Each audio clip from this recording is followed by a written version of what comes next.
minute. Is that? Oh, yep. No, this is my new one. Here we go.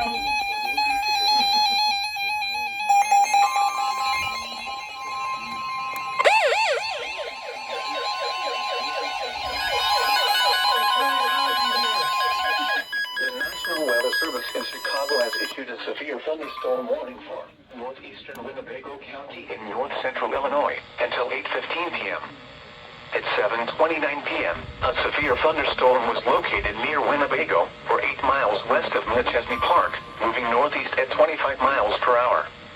Hazard, 60 miles per hour wind gusts and quarter-size hail. Source, radar indicated. Impact, hail damage to vehicles is expected. Is that new? Expect wind damage to roofs, siding, and trees.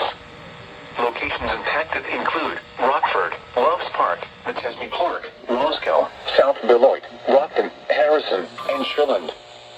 For your protection, move to an interior room on the lowest floor of a building.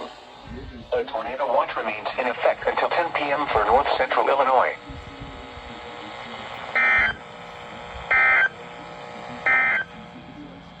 This is Noah's Weather Radio, KZZ 57 in Rockford.